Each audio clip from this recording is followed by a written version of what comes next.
100% fee రాయితీతో AI నేర్చుకోవాలనుకుంటున్నారా? Attend quality third gen AI test 2025.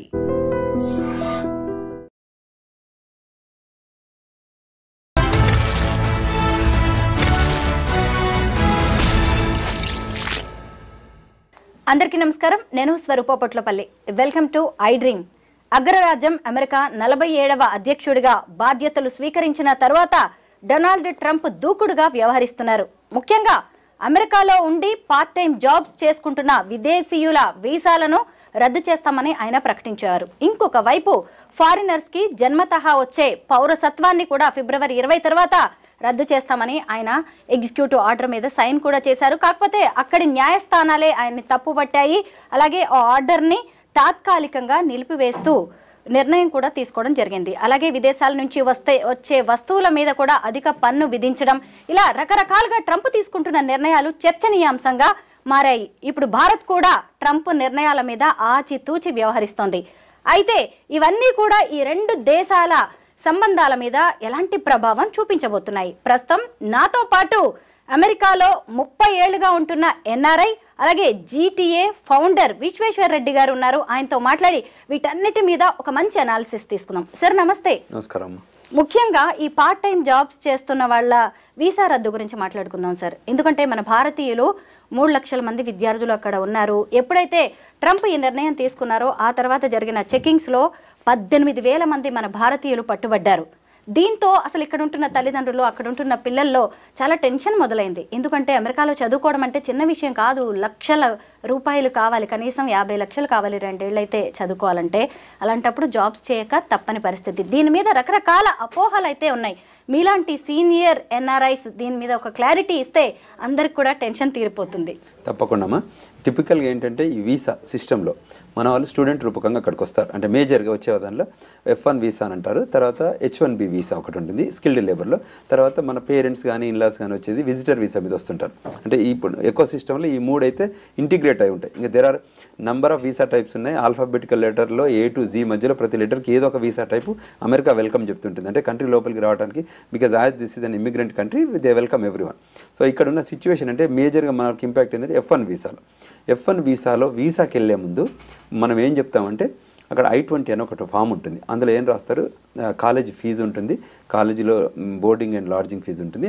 టిపికల్గా ఆ డబ్బుకు మన దగ్గర ఉన్నాయి, అయితే మన డబ్బు ఉంది, లేదంటే మన బ్యాంకు లోన్ రూపకంగా మేము కడతామని చెప్పేసి ఒక డ్రాఫ్ట్ లెటర్ తీసుకెళ్ళి వీసా ఆఫీసర్కి మనం ఇక్కడ ఏదైతే కాన్సులేట్లో వీసా ఇంటర్వ్యూకి వెళ్తాం చూడండి, అప్పుడు మనం చూపిస్తాం. అంటే మా దగ్గర డబ్బు ఉంది, అయితే మన సొంత డబ్బు లేదంటే లోన్ డబ్బు బ్యాంక్ ద్వారా తీసుకుంది. నేను అక్కడ ఉండే ఆ 2 సంవత్సరాలు 3 సంవత్సరాలు చదువుకునే క్రమంలో అక్కడ అయ్యే ప్రతి ఖర్చును కూడా నేను ఇక్కడి నుంచే తీసుకెళ్తానని మనం ప్రామిస్ చేస్తాం. ఇక్కడ ఆ ప్రామిస్ బేస్డ్ మీదనే మనకు వీసా ఇస్తారు. నేను అక్కడ వెళ్ళి ఫస్ట్ సెమిస్టర్ 2 సెమిస్టర్ నేను డబ్బు తీసుకెళ్తాను, తర్వాత 3rd 4th సెమిస్టర్కి నేను అక్కడ పని చేసుకొని నేను చేస్తానంటే అక్కడ వీసా ఇవ్వరు. సో ఈ టిపికల్ ప్రాసెస్ అనేది స్టాండర్డ్ ప్రాసెస్. అంటే ఇది ఒక 2 years 3 years కింద పెట్టింది కాదు, చాలా ఏళ్ళ నుంచి కూడా మన ఇక్కడ నుంచి వెళ్తున్న చాలామంది స్టూడెంట్స్ ఇది ఫాలో అవుతున్న సిస్టమ్. సో ఇప్పుడు ఏమవుతుందంటే new digital age, so tracking ఇది ఈజీ అయిపోయింది. ఇప్పుడు మన స్టూడెంట్స్ వచ్చి ఏం పని చేస్తారు, ఒకప్పుడు అంత ట్రాకబిలిటీ లేకుండేది. ఇవాళ ఏమవుతుందంటే ఎవ్రీథింగ్ ఇస్ ట్రాకబిలిటీ. ఇది యూజువల్గా మన వాళ్ళు అక్కడికి వెళ్ళి F1 వీసాలో చేసే జాబ్స్ ఉంటుంది చూడండి, అది గ్యాస్ స్టేషన్ కానీ, గ్రాసరీ స్టోర్ కానీ, లిక్కర్ స్టోర్ కానీ, వాట్ ఎవర్ ఇది హార్డ్ జాబ్స్ అంటారు మనం అక్కడ. ఈ హార్డ్ జాబ్స్ ఎంత ఉంటే $10 నుంచి $12-13 మధ్యన క్యాష్ జాబ్స్ అన్నట్టు. ఈ క్యాష్ జాబ్ ఏంటంటే మనం పే చేయం, ట్యాక్స్ పే చేయం ఇంకా. సో అక్కడ బిగ్ కన్సర్న్ వచ్చి పెట్టింది అన్నట్టు. అక్కడ USCIS United states citizenship and immigration services ద్వారా ఏ రూపకంగా ఉంటుందంటే అక్కడికి వచ్చే వాళ్ళు ఒక డిపార్ట్మెంట్ ఆఫ్ లేబర్ రూల్స్కి బైండ్ అయి ఉండడం, USCIS నామ్స్కి ఆ రెగ్యులేషన్స్కి బైండ్ అయి ఉండడం వల్లనే అక్కడికి రాణిస్తారు. అట్లనే F1 వీసా ప్రోగ్రామ్ ఎలా ఉందో H1B ప్రోగ్రామ్ కూడా అలా ఉంటుంది. H1 కూడా వర్క్ పర్మిట్ ఇస్తారు. మనం అక్కడ H1 3 years ఎక్స్టెన్షన్ ద్వారా మళ్ళీ ఇస్తుంటారు. సో ఈ రెండిట్లలో కూడా ఇప్పుడు ఇమీడియట్ ఇంపాక్ట్ ఎవరు ఆలోచిస్తున్నారంటే మన స్టూడెంట్స్. సో స్టూడెంట్స్ నేను మధ్యలో ఈ ఇంటర్వ్యూ ప్రాసెస్ కూడా చాలామంది మీట్ అయినప్పుడు చెప్పిందంటే మా అబ్బాయికి మేము ఫస్ట్ సెమిస్టర్ కట్టాము, మిగతా సెమిస్టర్ డబ్బును అక్కడే హార్డ్ ఎర్న్డ్ మనీ తీసుకొని అది మళ్ళీ ఫీజు కడతారు. So which is the violation of regularities. అంటే అక్కడ ఏదైతే నామ్స్ ఇమిగ్రేషన్ నేషనాలిటీ యాక్ట్స్ అని ఉంటాయమ్మా ఇక్కడ ఉన్నట్టే, అని ఇమిగ్రేషన్ నేషనాలిటీ యాక్ట్ ప్రకారమే మనం వీసా ఇస్తారు. అవి వయలేట్ చేస్తే ఏం చేస్తారంటే ఆ నిమిషం మేము పట్టుకోరు. మనం ఎప్పుడైతే మళ్ళీ కంట్రీ బయటికి వెళ్ళి లోపలికి వస్తామో అప్పుడు పోర్ట్ ఆఫ్ ఎంట్రీలో పట్టుకునేవాళ్ళు. అంటే సెకండరీ ఇన్స్పెక్షన్లో పక్కకు తీసుకెళ్ళి అక్కడ ఇంటర్వ్యూ క్వశ్చన్స్ అడిగేసి అక్కడ దానిలో వయలేట్ చేస్తే డిపోర్ట్ చేస్తారు. అది ఒక ప్రాసెస్. ఇప్పుడు ఏంటి, ఈ ట్రంప్ అడ్మినిస్ట్రేషన్ వచ్చాక 2.0లో ఇప్పుడు ఐస్ అంటుంది, ఇమిగ్రేషన్ కస్టమ్స్ ఎన్ఫోర్స్మెంట్. సో ఈ ఐస్ ఏదైతే డిపార్ట్మెంట్ ఉంటుందో ఈ ఐస్లో ఉన్న ఆఫీసర్స్ ఏం చేస్తారంటే దే సైట్ ఆడిట్స్కి వెళ్తారు. ఇవాళ today they put up on their website, మీరు ఎక్కడైనా ఈ స్టూడెంట్స్ పనిచేస్తున్నా కానీ ఎక్కడైనా చేస్తే మాకు రిపోర్ట్ చేయండి అని చెప్పారు. అమెరికాలో లాలో ఏముంటుందంటే you see something you say something అని అంటుంటారు. ఆ నామ్స్లోనే పనిచేస్తుంటారు. ఇప్పుడు ఆ కంట్రీ చాలా immigrant welcoming country, because the country itself is immigrant country. కాబట్టి హిస్టారికల్గా 400 ఏళ్ల నుంచి కూడా చాలామంది అక్కడికి మైగ్రేట్ అవుతున్నారు. ఎస్పెషల్లీ గత 40-50 సంవత్సరాల నుంచి ఇండియన్స్ ఎక్కువ వెళ్తున్నారు. సో ఈ గత 20 సంవత్సరాల నుంచి తెలుగు వాళ్ళు ఎక్కువ వెళ్తున్నారు. అంటే ఇండియన్స్లో గుజరాతీ వాళ్ళు కానీ పంజాబీ వాళ్ళని వెళ్ళేవారు. ఈ తెలుగు ప్రపంచం 20 ఏళ్ళ నుంచి బాగా జరుగుతుంది. ఎస్పెషల్లీ ఆ Y2K ఉండే చూడండి, అప్పటి నుంచి ఎక్కువ రావడానికి ఆస్కారం ఉంది. అప్పుడు కొన్ని వీసాలు కూడా పెంచి ఉండేవాళ్ళు. సో ఈ F1లో ఉన్నప్పుడు పేరెంట్స్ ఎక్కువ ఫీల్ అవుతున్నది ఏంటంటే మనం అది అక్కడ వెళ్ళి మా పిల్లలు పని చేస్తారు, ఇప్పుడు మా పిల్లలు పని తీసేస్తున్నారని. ఇది చేయడము తీయడం అనేది అందులో నామ్స్లో లేదు. సో మనం చేయడం తప్పు, ఇట్స్ అ వయలేషన్. చేయొచ్చు. ఒక 20 అవర్స్ ఆథరైజ్డ్ వర్క్ ఉంటుంది. ఒక యూనివర్సిటీలో వెళ్ళి మాస్టర్స్ కోటా కింద మనం అక్కడ జాయిన్ అయితే అందులో వాళ్ళకి 20 అవర్స్ పనిచేయచ్చు. ఇది ఆన్ క్యాంపస్ జాబే చేయాలి. బయట వెళ్ళి పనిచేయడానికి అథారిటీ లేదు, దాన్ని అన్ఆథరైజ్డ్ వర్క్ అంటారు.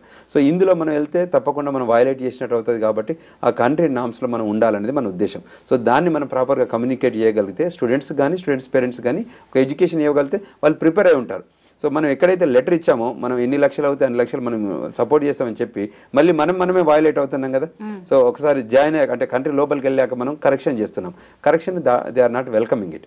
ఎందుకంటే అమెరికా గ్రేట్ అగైన్ అనే ఉద్దేశంతో ఆయన ఎలక్షన్లకు వెళ్ళారు. అమెరికా ప్రెసిడెంట్ అయ్యారు. Electoral vote, popular vote, senate, house of represent అన్నిట్లలో కూడా మెజారిటీ వాళ్ళకి వచ్చాయి. సో ఇప్పుడు వాళ్ళు ఏం చేస్తున్నారు, కరెక్షన్ ఆఫ్ ద కంట్రీ. ఎక్కడెక్కడైతే గ్యాప్స్ ఉన్నాయో, ఎక్కడెక్కడైతే కంట్రీని మిస్యూజ్ చేశారో వాటి మీద కరెక్షన్ చేస్తున్నారు. ఎస్పెషల్లీ మీరు ఇంతకుముందు ఒక పాయింట్ రేజ్ చేశారు, అది బర్త్ రైట్స్ మీద. సో బర్త్ రైట్స్ ఎలా ఉండబోతుందంటే ఒకప్పుడు మేము హిస్టారికల్గా H1B డిపెండెంట్ H4 మీద వెళ్ళేవాళ్ళు కానీ తర్వాత విజిటర్ వీసా మీద వెళ్ళేవాళ్ళు కానీ చాలామంది అక్కడికి వెళ్ళిన బై బర్త్ సిటిజన్షిప్ ఇచ్చేవాళ్ళు. సో ఇప్పుడు ఈ ట్రంప్ అడ్మినిస్ట్రేషన్ ఏమన్నారంటే ఆ బై బర్త్ సిటిజన్షిప్ మిస్యూజ్ జరుగుతుంది. ఎప్పుడైతే కంట్రీ కరెక్షన్ ఎప్పుడు చేస్తుందంటే మిస్యూజ్ జరిగినప్పుడు.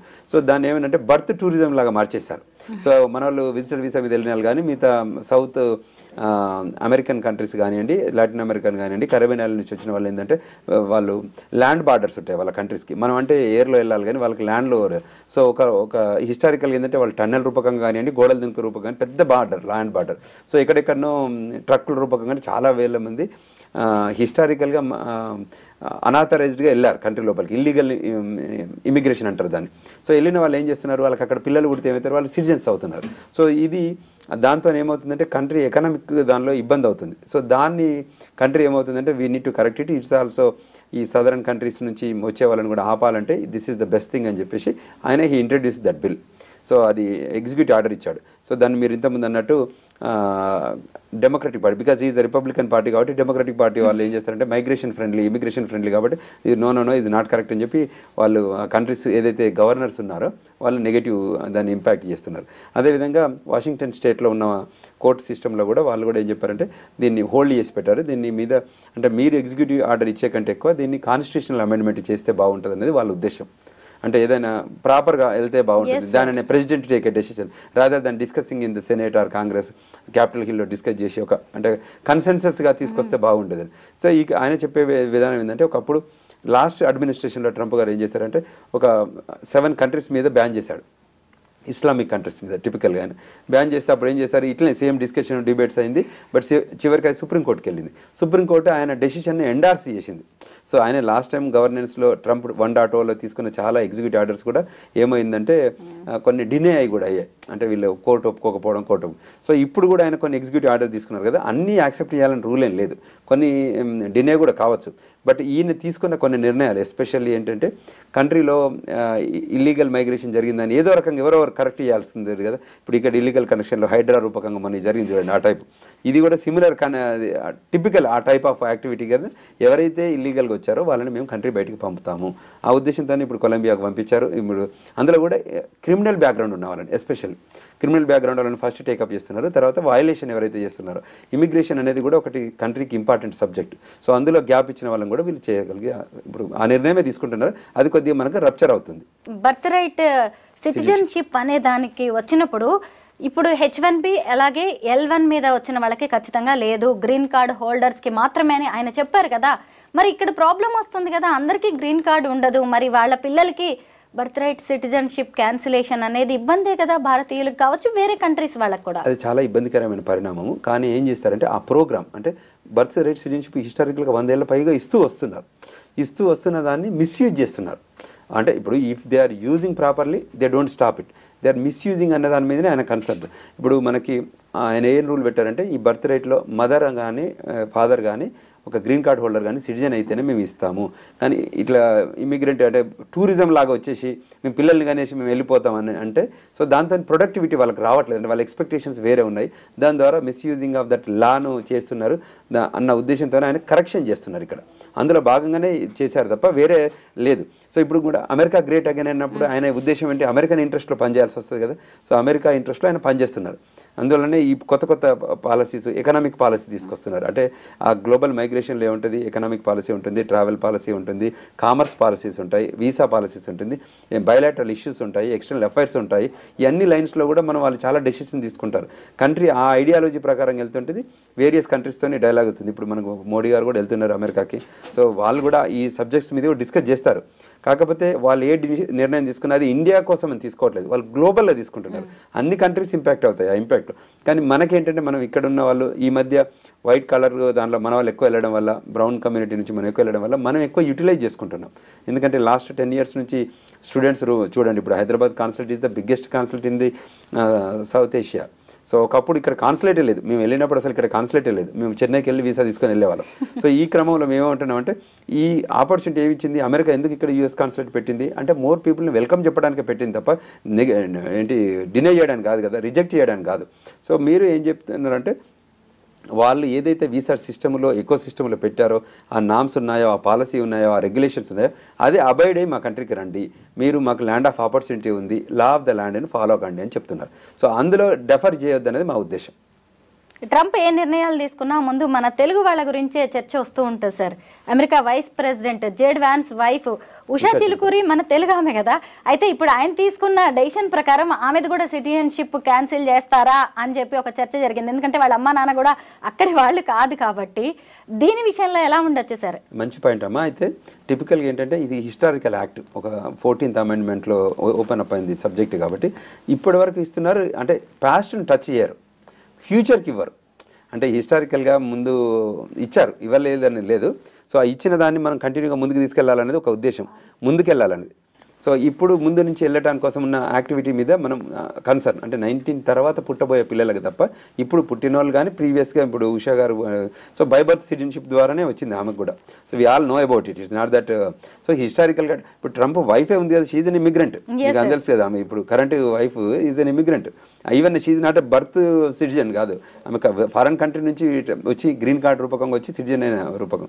సో నేను అనేది ఏంటంటే కంట్రీ ఏమవుతుందంటే ప్రోగ్రెసివ్ థింకింగ్లో ఫ్యూచర్లో జరగబోయేది అంటే ఇక్కడ ఏదైనా కన్సర్న్స్ ఉన్నాయనుకోండి, to correct it the concerns issues కానీ ప్రాబ్లమ్స్ కానీ కరెక్ట్ చేయాలంటే ఒక పాలసీ తీసుకురావాలి, ఒక ఎగ్జిక్యూటివ్ ఆర్డర్ తీసుకురావాలి, ఒకటి గవర్నమెంట్ ఆర్డర్ తీసుకురావాలి. అందులో భాగంగానే ఇది యాక్ట్స్ తప్ప వేరే ఏం లేదు.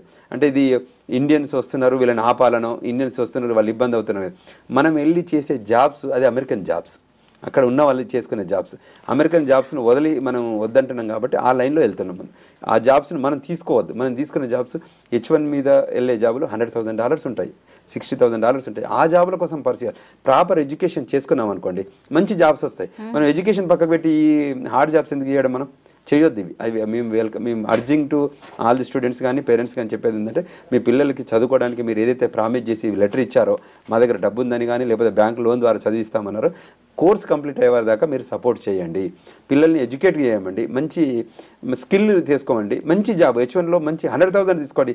$10 వచ్చే జాబ్ 2,000 20,000 ఉంటుంది, అంతే $20,000 ఉంటుంది. Why you need to do this $20,000 job, you need to do $100,000 which is the skilled labour job. హిస్టారికల్గా మేమన్నీ ఆ లైన్లోనే చేసుకుంటూ వచ్చాం. ఇప్పుడు ఇట్లా షార్ట్కట్లో వెళ్ళలేదు. షార్ట్కట్లో వెళ్ళే వాళ్ళకి కరెక్షన్ ఉంటుంది. ఎస్పెషల్లీ ఇప్పుడు ఏంటంటే డిజిటల్ ఏజ్ అండి, ట్రాకింగ్ ఈజ్ ఈజీ. సో ఈ ఈజీ టైంలో మనం తప్పించుకోవడానికి ఛాన్సే లేదు. ఇప్పుడు నిన్న కూడా మాకు 2-3 కేసులు వచ్చాయి, 2-3 కూడా డిపోర్టేషన్ కేసెస్. సో వెనకకు వచ్చారు వాళ్ళందరూ. పోర్ట్ ఆఫ్ ఎంట్రీలో CBP ఆఫీసర్ ఇంటర్వ్యూ చేస్తారు. ఆ ఇంటర్వ్యూలో ఫెయిల్ అయితే వాళ్ళందరికీ ఈ ఇమిగ్రేషన్ నేషనల్ యాక్ట్ ప్రకారం రూల్స్ వయలేట్ చేశారు కాబట్టి మిమ్మల్ని అడ్మిషన్ ఇన్అడ్మిసిబుల్గా చేస్తున్నాము, మీరు విత్డ్రా చేసుకోమని చెప్పేసి కంట్రీకి పంపిస్తున్నారు. అట్లా ఇప్పుడు మీరు కొలంబియా కూడా చూశారు కదా, క్రిమినల్ బ్యాక్గ్రౌండ్ ఉన్న వాళ్ళని కూడా పంపించారు. సో ఇప్పుడు ఇంకా ఫ్యూచర్లో కూడా there is more audits. More site audits, more ICE వాళ్ళు వెళ్ళి డిఫరెంట్ లొకేషన్స్కి వెళ్ళి వాళ్ళని పంపించేస్తుంటారు. ఇది కంటిన్యూస్ ప్రాసెస్. ట్రంప్ అడ్మినిస్ట్రేషన్ ఉన్న నెక్స్ట్ 4 years కూడా ఆయన డైనమిక్గా చేంజెస్ చేస్తారు. ఆయన కొత్త విషయం ఏంటంటే మీకు తెలిసి ఆయన అమెరికన్ సిటిజన్స్కి ట్యాక్స్ తీద్దామని కూడా ఆలోచనలో ఉన్నారు. అది చాలా బిగ్ అసెట్ ఫర్ ఇది. దాని తర్వాత ఎన్ని రిపర్కేషన్స్ వస్తాయి, ఎకనామిక్ పాలసీ ఎలా ఉండబోతుంది, ఇవన్నీ కూడా డిస్కషన్ పాయింట్స్. అక్కడ సిటిజన్స్ కేమో ట్యాక్స్ తీసేద్దాం అనుకుంటున్నారు, మరి వేరే దేశాల నుంచి వచ్చే ఇంపోర్ట్స్ మీద అధిక పన్నులు వేస్తున్నారు సార్. అది వాళ్ళు ఏమంటారు, ఈ పాలసీ తీసి దాని మీద పన్ను వేసి, ఎందుకంటే మా కంట్రీకి వచ్చే దిగుమతులు కానీ ఎగుమతులు దానిలో కూడా తీసుకోవడం వల్ల బెనిఫిట్. ఇప్పుడు ఎకనామిక్ పాలసీ కూడా ఒక 100 ఏళ్ల కింద ఉన్న ఎకనామిక్ పాలసీ ఇప్పుడు ఉండదు, ఫ్యూచర్లో కూడా మళ్ళీ మారుతుంది, మళ్ళీ 100 yearsలో మళ్ళీ సో ఈయన మాత్రం చాలా డైనమిక్గా. మీకు తెలుసు Donald Trump is not a politician, is a business man, is a shrewd business man. ఏమంటుంటా టిపికల్గా shrewd business man, crooked politicians అంటాం. ఆ లైన్లో ఆయన థింక్ చేస్తుంటాడు తప్ప ఆయనకి ఏంటంటే what is the best interest. America is always there is no free lunch in America అంటుంటాం. టిపికల్గా ప్రతిదీ బిజినెస్ బిజినెస్ బిజినెస్. అక్కడికి వచ్చే వాళ్ళు తప్పకుండా 40 hours పని చేస్తేనే అక్కడ లివ్ చేయగలుగుతాం. మేము చారిటీకో రిలాక్స్గా వెళ్తామంటే అది వెల్కమింగ్ ఉండదు. సో అంచేత ఆ లైన్లోనే ఆయన థింక్ చేస్తారు. ఆయన ఎంబడి ఇంకో 3 ఆడారు ఇప్పుడు, అంటే ఇంకో 2 ఎవరు, ఎలాన్ మస్క్ ఆడారు, వివేక్ రామస్వామి, వాళ్ళు కూడా they are shrewd business mans. So అంచేత ఆ లైన్లోనే మనం బాగా ప్లాన్ చేసుకొని వెళ్ళగలిగితే we can achieve more things అనేది ఒక ఐడియాలజీ. సరే, అమెరికా ఎన్నికలని దేశ విదేశాలు కూడా చాలా ఆసక్తిగా గమనించాయి. ముఖ్యంగా మన భారతీయుల్లో అయితే పెద్ద డిస్కషన్ జరిగింది. ఎందుకంటే అసలు ఈ డొనాల్డ్ ట్రంప్ వాళ్ళ దేశం వాళ్ళ విషయంలో చాలా పక్షపాతంగా ఉంటాడు, విదేశీయులు అందరూ వచ్చి ఇక్కడ వాళ్ళ అవకాశాలు కొట్టేస్తున్నారనే ఫీలింగ్లో ఆయన ఉంటాడు. ఈసారి ఆయన వచ్చాడంటే ఖచ్చితంగా ఫారినర్స్ విషయంలో చాలా రిస్ట్రిక్షన్స్ పెడతారు అని కూడా డిస్కషన్ జరిగింది. అన్నట్టుగానే చాలా జరుగుతున్నాయి సార్. అవును, కరెక్టే. యాక్చువల్లీ అందులో కూడా మేము చాలామంది సపోర్ట్ కూడా చేస్తాం. అంటే టిపికల్గా 1.0లో కూడా చాలా హెల్ప్ చేస్తారు, అంటే ఇండియన్స్ కూడా హెల్ప్ చేస్తారు. ఆయన పాలసీలో ఏమంటే 2 things అండి. Legal is for legal immigration, is against to the illegal immigration. ఇది 2 points అన్నట్టు. ఇల్లీగల్ ఇమిగ్రేషన్స్తో 11 million ఇల్లీగల్ ఇమిగ్రెంట్స్ ఆ కంట్రీలో ఉన్నారు, వాళ్ళని పంపించాలనేది ఆయన ఐడియాలజీ. సో అది చెప్తున్నారు, ఎందుకంటే అక్కడ ట్యాక్స్ పే చేయట్లేదు వాళ్ళంతా క్యాష్ జాబ్స్ చేస్తున్నారు. ఈ గ్యాస్ స్టేషన్ కానీ, గ్రోసరీ స్టేషన్ కానీ, లిక్కర్ స్టోర్ కానీ అనాథరైజ్డ్ వర్క్ చేస్తున్నారు, వాళ్ళు క్యాష్ తీసుకుంటున్నారు. So which is not welcoming. ఇప్పుడు పెద్ద పెద్ద కంపెనీలో పనిచేసే వాళ్ళకి బాగానే ఉంది. సో ఆయన ఎప్పుడు కూడా అంటే ఓపెన్ హానెస్ట్ బ్లంట్గా కమ్యూనికేట్ చేస్తుంటాడు ఏదైనా చేయడు. Is interest is American interest. Being a president of the country his interest is Americanized act. So foreign countries నుంచి కూడా వెల్కమ్ చెప్తున్నారు, కానీ లీగలైజ్ ప్రాసెస్ రమ్మంటాడు. రేపు పొద్దున ఇండియన్స్కి మాస్టర్ చేసిన ఎబిలిటీ ఉన్న వాళ్ళకి డైరెక్ట్ గ్రీన్ కార్డ్ కూడా ఇవ్వచ్చు. ఆ లైన్లో కూడా ఉన్నారు, ఆయన పాజిటివ్ ఆ లైన్లో ఉన్నారు. లాస్ట్ టైం కూడా మనకు 2 years 3 years బ్యాక్ ఉంది, మన పోస్ట్ పాండమిక్ రిసెషన్ వచ్చిన తర్వాత ప్రీ పాండమిక్ అప్పుడు కూడా బైడెన్ అడ్మినిస్ట్రేషన్లో కూడా చాలా ఇష్యూస్ వచ్చాయి. వాటిని కూడా అడ్రస్ చేసుకునే క్యాపబిలిటీస్ కూడా మన దగ్గర ఉండేది. సో వీళ్ళు చేయలేకపోయారు, డెమోక్రటిక్ పార్టీ డెలివరబుల్ చేయలేకపోయింది కాబట్టి రిపబ్లికన్ పార్టీ మళ్ళీ వచ్చింది. సో అందులో ట్రంప్ అందరికీ తెలుసు ఆయన ఎటువంటి యాటిట్యూడ్ ఉంటుంది, ఎటువంటి బిహేవియర్ ఉంటుంది. 4 ఏళ్ళు చూసాం కూడా. తర్వాత ఆయన ఓన్ రిపబ్లికన్ పార్టీలో కూడా చాలా మందిని హైర్ చేశాడు, ఫైర్ కూడా చేశాడు. సో ఇన్ దట్ లైన్స్లో ఆ ఆపర్చునిటీస్ కూడా ఉన్నాయన్న ఉద్దేశంతోనే మేము ఇప్పుడు కనెక్ట్ చేస్తున్నాం. సో మేము కూడా ఇక్కడ ఇష్యూస్ ఉన్నాయనుకోండి, మేము కూడా గ్లోబల్లో మైగ్రేషన్ చూస్తుంటాం కాబట్టి ఏం చేస్తుంటామంటే సెనేటర్తో కానీ, కాంగ్రెస్మెన్తో కానీ, వైట్ హౌస్తో కానీ, క్యాపిటల్ హిల్తో కానీ, FBI కానీ, పెంటగాన్తో కానీ we are in line with them. So వాటితో మేము కనెక్ట్ అయ్యి వాళ్ళ గైడెన్స్ తీసుకుంటుంటాం, వాళ్ళకి ఎడ్యుకేట్ చేస్తుంటాం, వాళ్ళకి పబ్లిక్ పాలసీ కానీ, ఎక్స్టర్నల్ ఎఫర్ట్స్తో కానివ్వండి, గవర్నమెంట్ రిలేషన్స్తో కానివ్వండి మేము ఎంగేజ్ అయి ఉంటాం ఆడ. ఎందుకంటే we are ambassadors for India. We migrated there, we are connected there, we became an Indian ambassador in that country. ఇట్లే వేరియస్గా కూడా చాలా కంట్రీస్లో కూడా మైగ్రేషన్ జరుగుతుంది. ఇప్పుడు మేము కూడా ఇష్యూస్ వచ్చాయనుకోండి, మేము ఏమంటున్నాం, మన లా ఫర్మ్ ఉంది, రండి క్వశ్చన్ అండ్ ఆన్సర్స్ తీసుకోండి, గైడెన్స్ తీసుకోండి. మేము DC వేదికగా ఉంటాం. That DC is the political capital of the world, where there so much things happens there. So మీరు ప్రాపర్ గైడెన్స్ నాలెడ్జ్ తీసుకుంటే, మీకు ఎడ్యుకేట్ అవుతే, మీరు ఫాలో అయితే, law of the land rules follow అయితే మీరు మంచిగా సెటిల్ కావచ్చు. ఇవాళ మేము విజిటర్ వీసా మీద నుంచి వస్తారు, F1 వీసా వస్తారు, H1 మీద వస్తారు, 140 చేసుకుంటారు, 485 చేసుకుంటారు, గ్రీన్ కార్డ్ వస్తుంది, సిటిజన్షిప్ న్యాచురలైజేషన్ సిటిజన్షిప్ తీసుకుంటారు. అక్కడ పుట్టిన పిల్లలకు కూడా సిటిజన్షిప్ వస్తుంది. మీకు గ్రీన్ కార్డులో ఉన్నప్పుడు మీ పుట్టే పిల్లలకి మళ్ళీ ఇబ్బంది ఏం లేదు, వాళ్ళు సిటిజన్సే. తర్వాత ఒక పేరెంట్ ఆర్ ఒక అంటే one of the parent can have a green card or citizenship ఉంటే కూడా మళ్ళీ సిటిజన్సే.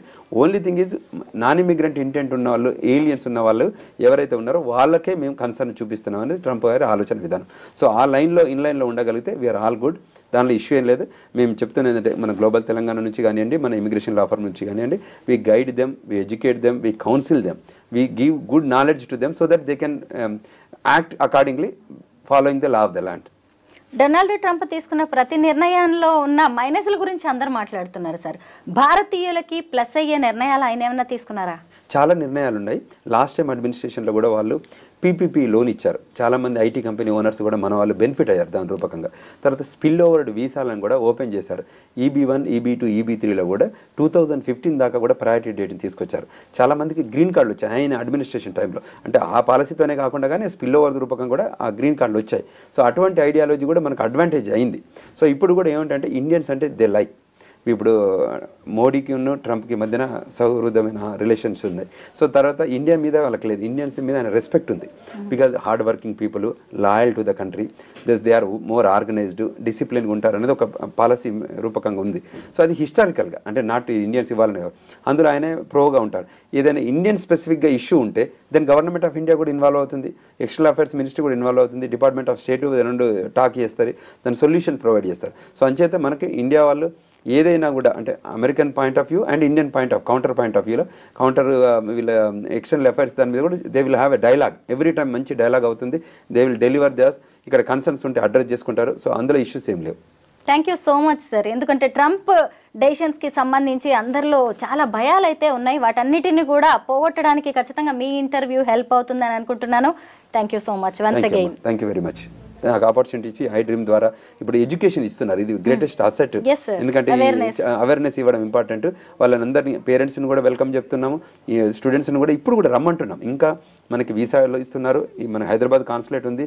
తర్వాత H1B ప్రోగ్రామ్ కింద కూడా 65,000 F1 వీసా వాళ్ళకి ఇస్తున్నారు, 20,000 F1 వాళ్ళకి ఇస్తున్నారు, రెగ్యులర్ కోటా 65 ఇస్తున్నారు, 85,000 H1s ఎవ్రీ ఇయర్ ఇస్తున్నారు. సో అందులో కూడా మెజారిటీ మన వాళ్ళే బెనిఫిట్ అవుతున్నారు. సో అంచేత ప్రాపర్గా యూటిలైజ్ చేసుకోండి, రండి, గైడెన్స్ తీసుకోండి, అమెరికాలో సెటిల్ కాండి, మళ్ళీ giving back to the society. అంటే మళ్ళీ మనం ఎక్కడైతే పుట్టిన గడ్డకు కూడా మళ్ళీ మనం వెనుకకు వచ్చి మనం బ్రెయిన్ గెయినే కాకుండా రివర్స్ గెయిన్ కూడా ఇవ్వాలి, అంటే లూజింగ్ కాకుండా అక్కడ మళ్ళీ పెట్టాలనేది మా ఉద్దేశం. దానికోసం మేము పనిచేస్తాం. ట్రంప్ డెసిషన్స్ వల్ల ఏదో జరిగిపోతుందని అందరూ భయపడాల్సిన అవసరం ఏం లేదు. చక్కగా రండి, చదువుకోండి, ఉద్యోగాలు చేయండి, అలాగే అక్కడి సొసైటీకి తిరిగి ఇవ్వండి అని విశ్వేశ్వర్ రెడ్డి సార్ చెప్తున్నారు.